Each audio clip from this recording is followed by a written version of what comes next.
എന്നെ സത്യം പറഞ്ഞ അത്ഭുതപ്പെടുത്തുന്ന പിന്നെ തരത്തിലാണ് ചില കാര്യങ്ങളിൽ പിന്നെ ബഹുമാനപ്പെട്ട എതിർ സ്ഥാനാർത്ഥി പിന്നെ തരം താഴ്ന്ന നിലയിലുള്ള കമൻറ്റുകൾ പറയുന്നത്. ഞാൻ ആ ഇൻ്റർവ്യൂവിൻ്റെ ഒരു അംശം ഞാനും കണ്ടിരുന്നു. ഇത് ഇവിടെ കൂടിയിരിക്കുന്ന മുഴുവൻ ആളുകളുടെ മുന്നിലാണ് ഞാൻ ഇന്നലെ ഈ വിഷയത്തെ സംബന്ധിച്ച് സംസാരിക്കുന്നത്.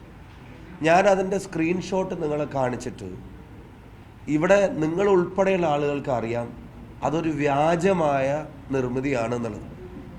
അത്തരമൊരു ഗ്രൂപ്പോ അത്തരമൊരു മെസ്സേജോ ഇല്ല എന്നുള്ളതും അത് തെരഞ്ഞെടുപ്പിൻ്റെ അവസാന മണിക്കൂറുകളിൽ വ്യക്തിപരമായി എന്നെ പിൻ പോയിൻ്റ് ചെയ്ത് അറ്റാക്ക് ചെയ്യാൻ വേണ്ടി സൃഷ്ടിക്കപ്പെട്ടതാണെന്നുള്ളത് ആ കുട്ടി പറയപ്പെടുന്ന കുട്ടി ഉൾപ്പെടെ വന്ന് അതിൻ്റെ മുഴുവൻ തെളിവുകളും വന്ന് ഇവിടെ പത്രസമ്മേളനം നടത്തി. ഞാൻ ഇന്നലെ അങ്ങനെ പറഞ്ഞു. ഈ പോസ്റ്റിട്ട പലരും അത് മുക്കിക്കൊണ്ട് ഓടി. അതിൽ ഒരു പോസ്റ്റ് മുക്കാത്ത പ്രമുഖരായ ആളുകളെ സംബന്ധിച്ച് ഞാനിവിടെ പറഞ്ഞിട്ട് ഈ ധ്രുവീകരണത്തിന് ശ്രമിക്കരുതെന്നും ആ ധ്രുവീകരണം നടന്നിട്ടില്ല, അത് വടകരയിലെ ജനങ്ങൾ അതിന് നിന്നു കൊടുക്കുന്നവരല്ല എന്നുള്ളതും കൃത്യമായി ഞാൻ മാധ്യമങ്ങളുടെ മുമ്പാകെ പരസ്യമായി പറഞ്ഞിട്ടും പിന്നെയും കാഫിർ എന്ന് വിളിച്ചു. അതിൽ ഞാൻ മൗനം പാലിച്ചു. അത് വളരെ സൗമ്യനായി അഭിനയിച്ചു, നിഷ്കളങ്കനായി അഭിനയിച്ചു എന്നൊക്കെ ഒരു പ്രസ് ഒരു പിന്നെ ബൈറ്റ് കൊടുക്കുമ്പോൾ ഞാൻ അത്ഭുതപ്പെടുകയാണ്. ഒന്നല്ലെങ്കിൽ ഇത് വളരെ ബോധപൂർവം പറഞ്ഞുകൊണ്ടേയിരിക്കാൻ പാർട്ടി തീരുമാനിച്ച് നടപ്പിലാക്കുന്നൊരു കാര്യം, അതല്ലെങ്കിൽ ഇത് ഫേക്കാണെന്ന് പോലും തിരിച്ചറിയാൻ അല്ലെങ്കിൽ തിരിച്ചറിവ് കൊടുക്കാൻ ആളുകൾക്ക് കഴിയും. പക്ഷെ തിരിച്ചറിവ് ഫേക്കാണെന്ന് കൊടുക്കാൻ ആളുകൾക്ക് കഴിഞ്ഞിട്ടുണ്ട് എന്നുള്ളത് അതിൻ്റെ ചുറ്റുവട്ടത്ത് നിൽക്കുന്ന ആളുകളുടെ പ്രതികരണം തന്നെ എനിക്ക് മനസ്സിലായി. ഈ പോസ്റ്റ് ഇട്ട് അത് ഡിലീറ്റ് ചെയ്ത ആളുകളെ പിന്നെ ഇതെന്ന് തന്നെ എനിക്ക് മനസ്സിലായി.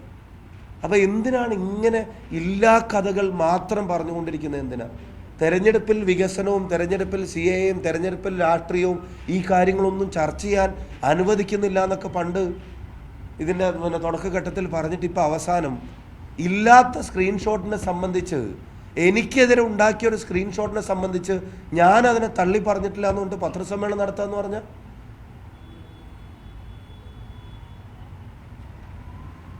ഞാൻ ഈ തെരഞ്ഞെടുപ്പിൽ പൊതുപ്രവർത്തനം തുടങ്ങിയ ഒരാളാണോ? ഞാൻ എവിടെയാണ് എൻ്റെ പൊതുജീവിതത്തിൽ, നിങ്ങൾക്ക് എവിടെയാണ് എന്നെ ഒരു വർഗീയതയോട് ചേർന്ന് നടക്കുന്ന ഒരാളായി അനുഭവപ്പെട്ടിട്ടുള്ളത്? കേരളീയ പൊതുസമൂഹത്തിന് എവിടെയാണ് അനുഭവപ്പെട്ടിട്ടുള്ളത്? ഈ തെരഞ്ഞെടുപ്പുമായി ബന്ധപ്പെട്ട് എന്ത് പ്രചരണങ്ങളിലാണ് ഞാൻ തന്ന, ഏത് ഇൻ്റർവ്യൂകളിലാണ്, എൻ്റെ ഏത് പ്രസംഗങ്ങളിലാണ്, എൻ്റെ ഏത് നവമാധ്യമ പോസ്റ്റുകളിലാണ് എനിക്കൊരു മതത്തിൻ്റെ പ്ലസ് വേണം എന്ന് ഞാൻ ആവശ്യപ്പെട്ടിട്ടുള്ളത്? ഞാൻ ഇതിനു മുമ്പ് മത്സരിച്ച കോൺസ്റ്റിറ്റ്യുവൻസി ഏതാ? ഞാൻ അവിടുന്ന് 3 തവണ ജയിച്ചത് എങ്ങനെയാണ്? ഞാൻ ഇന്നലെ വളരെ ക്ലിയറായിട്ട് പറഞ്ഞു, ബഹുമാനപ്പെട്ട എൻ്റെ എതിർ സ്ഥാനാർത്ഥിയെ അറിയാൻ ആ സ്ക്രീൻഷോട്ട് വ്യാജമാണ്. അങ്ങനെ ഒരു മെസ്സേജ് ഞങ്ങളുടെ ആരും ഞങ്ങളുടെ ഒരു വാട്സപ്പ് ഗ്രൂപ്പിലും ഇതുവരെ അയച്ചിട്ടുമില്ല, ഇനിയോട്ട് അയക്കാൻ ഉദ്ദേശിക്കുന്നുമില്ല. ആരെയും രാഷ്ട്രീയത്തിൽ കാഫിർ എന്ന് വിളിച്ച് വോട്ടിന് അർഹരല്ല എന്ന് പറയുന്നവരുടെ പട്ടികയിലേക്ക് ഒരു കാലത്തും കടന്നു വരാൻ ആഗ്രഹിക്കുന്നുമില്ല. അതിൽ സൗമ്യതയുടെ ഒരു അഭിനയിക്കലുമില്ല. അതിൽ നിഷ്കളങ്കതയുടെ ഒരു മൂടുപണം ബോധപൂർവം എടുത്ത് അണിയുന്നുമില്ല. ഞങ്ങൾ ആ കാര്യത്തിൽ കളങ്കിതരല്ല. അത് കേരളീയ പൊതുസമൂഹത്തിനും വടകരയിലെ മുഴുവൻ ജനങ്ങൾക്കും ബോധ്യപ്പെട്ട ഒന്നാണ്. തീർത്തും ഫേക്കായിട്ടുള്ള ഒരു സൃഷ്ടിയിൽ, ആ സൃഷ്ടിയിൽ ഞാൻ അതിൻ്റെ ഒരു ആനുകൂല്യം പറ്റാൻ നിൽക്കുന്നവനല്ല. ആ സൃഷ്ടി എനിക്ക് വടകരയിലെ ജനങ്ങൾ തരുന്ന സ്നേഹത്തിൻ്റെ ആനുകൂല്യത്തെ തകർക്കാൻ വേണ്ടി ഉദ്ദേശിച്ചുള്ളതായിരുന്നു. അതിനെ തള്ളി പറയേണ്ടിയിരുന്നത് ബഹുമാനപ്പെട്ട എതിർ സ്ഥാനാർത്ഥിയും CPM-ഉമാണ്. അത്തരം വ്യാജ നിർമ്മിതികളുടെ പിൻബലത്തിൽ ഞങ്ങൾക്ക് വോട്ട് വേണ്ട, എതിർ സ്ഥാനാർത്ഥിയെ ആ തരത്തിൽ ചിത്രീകരിക്കുന്ന ആളുകളല്ല ഞങ്ങളെന്ന് പറയേണ്ടിയിരുന്നതിന് പകരം കാഫിർ എന്ന് വിളിച്ചതിനെ ഷാഫി തള്ളി പറഞ്ഞിട്ടില്ല എന്ന് പറയുന്നത് കാഫിർ എന്നാരും വിളിച്ചിട്ടില്ല. കാഫിർ എന്ന് വിളിച്ചതായി പ്രചരിപ്പിക്കപ്പെട്ട സ്ക്രീൻഷോട്ട് ഫേക്കാണ്. അത് കേരളത്തിലെയും വടകരയിലെയും മൊത്തം ജനങ്ങൾക്കും ബോധ്യപ്പെടുകയും ചെയ്തിട്ടും അതിന് ഞാൻ തള്ളി പറഞ്ഞില്ല എന്ന് പറയുന്നതിൻ്റെ ലോജിക്ക് എന്താ?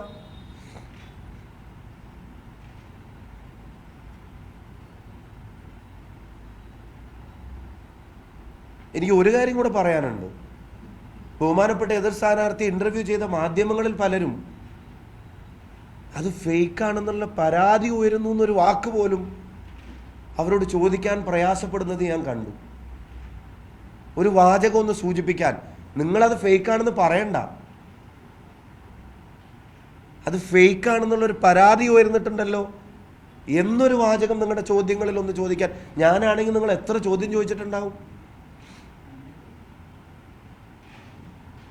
റിപ്പീറ്റഡ് ആയിട്ട് ഈ വ്യക്തിഹത്യയുടെ കാര്യത്തിലും വർഗീയ പ്രചരണങ്ങളുടെ കാര്യത്തിലും നിങ്ങളുടെ എത്ര ചോദ്യത്തിന് ഞാൻ ഉത്തരം പറഞ്ഞു. ഒരു വർഗീയവാദിയായിട്ട് ചിത്രീകരിക്കപ്പെടുന്നത് അത്ര സുഖകരമായിട്ടുള്ളൊരു അനുഭവമല്ല. അത് തെരഞ്ഞെടുപ്പ് ജയിക്കാനോ തോക്കാനോ എന്നുള്ളതൊന്നുമല്ല. ഒരു മനുഷ്യൻ എന്നുള്ള നിലക്ക്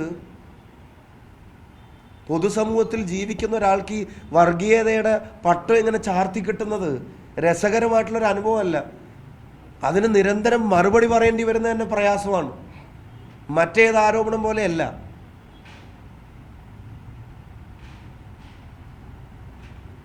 ഒരു വ്യാജമായ ഒരു സൃഷ്ടിയുടെ പേരിൽ അതിപ്പോഴും ഈ തെരഞ്ഞെടുപ്പിൻ്റെ അവസാന മണിക്കൂറുകളിൽ പോലും എൻ്റെ തലയിൽ അത് കെട്ടിവെക്കാനുള്ള ശ്രമം, അതും അത് സൃഷ്ടിച്ചവരുടെ സങ്കേതത്തിൽ നിന്ന് വളരെ തരം താഴ്ന്ന നടപടിയായിപ്പോയി. പറയാതിരിക്കാൻ കഴിയില്ല. വിത്ത് ഓൾ റെസ്പെക്ട്, ഒരിക്കലും അത് ഫേക്കാണെന്ന് അറിഞ്ഞിട്ടും അത്തരത്തിലുള്ളൊരു കമൻറ്റ് ബഹുമാനപ്പെട്ട എതിർ സ്ഥാനാർത്ഥിയുടെ നാവിൽ നിന്നും ഞാൻ പ്രതീക്ഷിച്ചില്ല.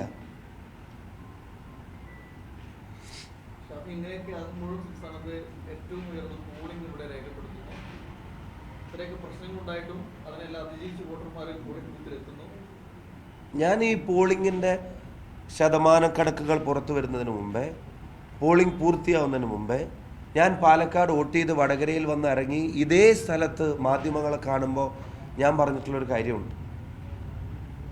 എല്ലാ വർഗീയ ധ്രുവീകരണ ശ്രമങ്ങളെയും എല്ലാ വ്യാജ പ്രചരണങ്ങളെയും വടകരയിലെ ജനങ്ങൾ അതിജീവിക്കും, UDF അതിജീവിക്കും. No lame reasons. ഒരു ന്യായീകരണവും ചമച്ച് ഈ തെരഞ്ഞെടുപ്പിൽ ഞങ്ങളുടെ റിസൾട്ടിനെ സംബന്ധിച്ചുള്ള ആശങ്കകൾ ഞങ്ങൾക്കില്ല എന്നുള്ളത് കൃത്യമായി ഈ പോളിംഗ് ഒക്കെ തീരുന്നതിന് മുമ്പ്, ഉച്ചയുടെ മുമ്പ് പറഞ്ഞൊരാളാണ് ഞാൻ. അത് വൈകുന്നേരം ആയപ്പോഴത്തേക്കും ആ നിലയിൽ ഉയർന്നിട്ടുണ്ടെങ്കിൽ അതിൻ്റെ കാരണങ്ങളും ഞങ്ങൾ അഡ്വാൻസ് ആയിട്ട് പറഞ്ഞിട്ടുണ്ട്.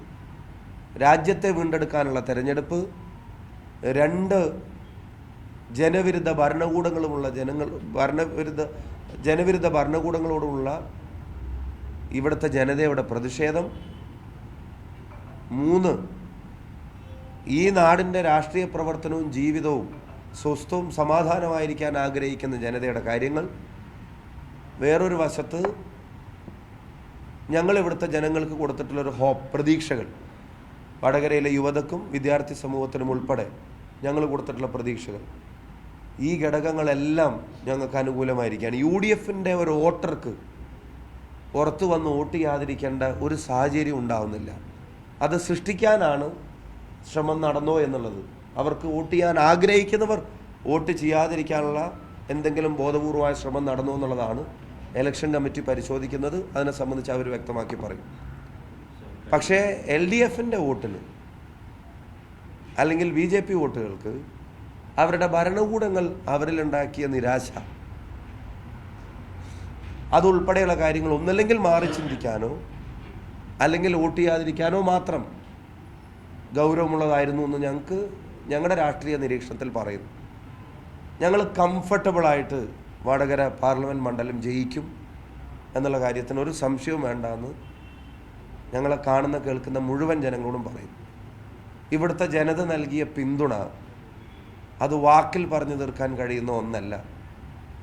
ഞങ്ങളുടെ സ്വീകരണ പരിപാടികളൊക്കെ മണിക്കൂറുകൾ വൈകുമ്പോഴും വഴിവാക്കിൽ കാത്തുനിന്ന, പുലർച്ചെ വരെ കാത്തുനിന്ന അമ്മമാർ, സഹോദരിമാർ, കൈക്കുഞ്ഞുങ്ങൾ ഉൾപ്പെടെയുള്ള ആളുകൾ ഇന്നലെ രാത്രി പോളിംഗ് 11:41 നടക്കുമ്പോഴും 5 മണിക്ക് മുമ്പ് പോളിംഗ് ബൂത്തിലെത്തിയിട്ട്, അല്ലെങ്കിൽ 6 മണിക്ക് മുമ്പ് പോളിംഗ് ബൂത്തിലെത്തിയിട്ട് 11:41 അവസാനത്തെ വോട്ടും പോൾ ചെയ്യുന്ന ആ വ്യക്തി വരെയുള്ള ആളുകൾ ഈ ജനാധിപത്യ പ്രക്രിയയോട് കാണിച്ചിട്ടുള്ള വലിയ കമ്മിറ്റ്മെൻറ്റിനെ വലിയ ആദരവോടുകൂടിയാണ് ഞങ്ങൾ നോക്കിക്കാണുന്നത്. ഇത്തരം ശ്രമങ്ങളെല്ലാം ബോംബിൻ്റെ രാഷ്ട്രീയത്തെയും വർഗീയ രാഷ്ട്രീയത്തെയും ധ്രുവീകരണ ശ്രമങ്ങൾ ഞാൻ അടിവരയിട്ട് പറയുന്നു. UDF സ്ഥാനാർത്ഥി ധ്രുവീകരണം നടന്നു എന്ന് പറഞ്ഞിട്ടില്ല. വടകരയിലെ ജനത ആ ധ്രുവീകരണങ്ങളെ മറികടക്കാൻ മാത്രം ജനാധിപത്യ ബോധമുള്ളവരും കോമൺ സെൻസ് ഉള്ളവരുമാണ്. അതിനെല്ലാം മറികടന്നിട്ടുണ്ട് എന്ന് തന്നെയാണ് ഞങ്ങളുടെ ഉറച്ച വിശ്വാസം. അത് ജൂൺ 4-ന് കേരളവും ഇന്ത്യയും ലോകവും കാണുമെന്ന് തന്നെയാണ് ഞങ്ങൾ വിശ്വസിക്കുന്നത്. ഇല്ല,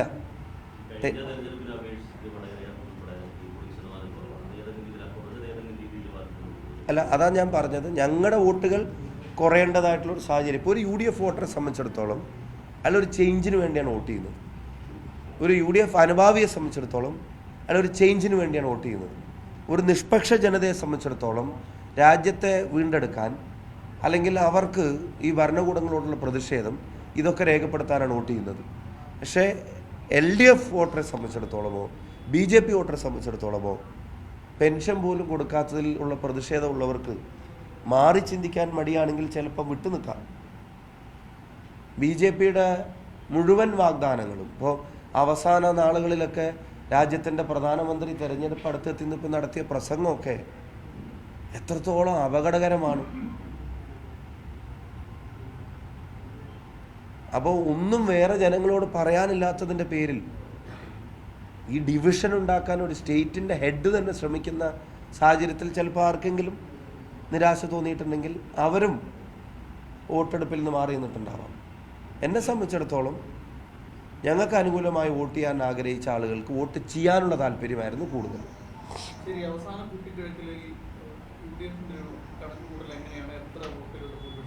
ഞങ്ങൾ ഇലക്ഷൻ കമ്മിറ്റി ഇരുന്നിട്ടില്ല. ഇപ്പം ഇന്നലെ രാത്രി 11:41 അത് തീർന്നത്. ഇപ്പോൾ സ്ട്രോങ് റൂമിൽ നിന്ന് 3 മണിക്കാണല്ല, 11:43, 2 മിനിറ്റ് പറഞ്ഞപ്പോൾ തെറ്റിപ്പോയി. 11:43 അത് തീർന്നത്. ഇന്ന് സ്ട്രോങ് റൂമിൽ എല്ലാ കാര്യങ്ങളും എത്തിച്ചിട്ട് രാവിലെയാണ് ചീഫ് ഇലക്ഷൻ ഏജൻറ് ഉൾപ്പെടെയുള്ള ആളുകൾ ഇപ്പോൾ കുറച്ച് നേരത്തെയാണ് വീട്ടിൽ വന്ന് ഫ്രഷായി പോയത് പോലും.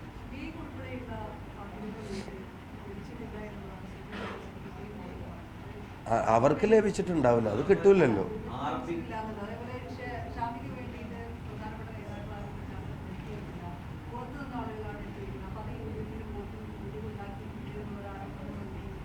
അല്ല, ആരാ എനിക്ക് വേണ്ടി എത്താത്ത പ്രധാനപ്പെട്ട നേതാവ്?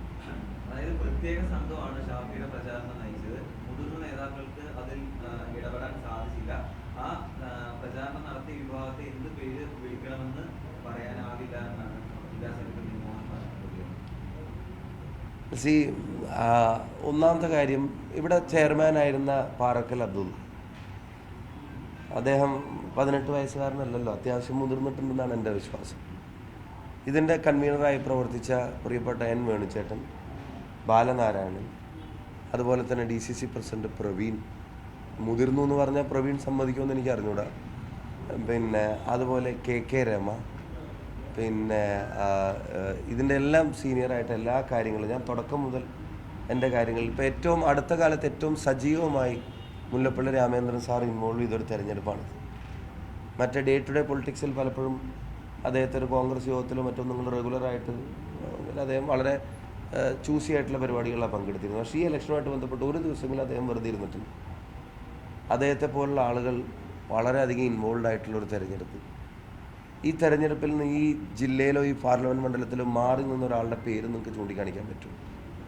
ഇത്ര സിങ്കായി അസ്വാരസ്യങ്ങളില്ലാതെ തെരഞ്ഞെടുപ്പിന് ഞാൻ നേരിട്ട ഒരു അനുഭവം എനിക്കിതിന് മുമ്പ് 3 തെരഞ്ഞെടുപ്പിലുണ്ടായിട്ടില്ല. ഞാൻ മത്സരിച്ച് ജയിച്ച, ഞാൻ തന്നെ തെരഞ്ഞെടുപ്പ് പ്രവർത്തനങ്ങൾക്ക് നേതൃത്വം നൽകുന്ന പാലക്കാട് പോലും ഇത്ര സ്മൂത്തായി, അതായത് 3 പാർട്ടികളാണ് പ്രധാനമായും, കോൺഗ്രസും ലീഗും RMP ഉൾപ്പെടെ, ഇത്ര സ്മൂത്തും സിങ്കായി പിന്നെ തെരഞ്ഞെടുപ്പ് പ്രവർത്തനം നടന്ന ഒരു അനുഭവം എനിക്കില്ല. സ്ഥാനാർത്ഥിക്ക് ഒരു സ്ട്രെസ്സും തരാതെയാണ് അവർ കാര്യങ്ങൾ മുഴുവൻ നയിച്ചത്.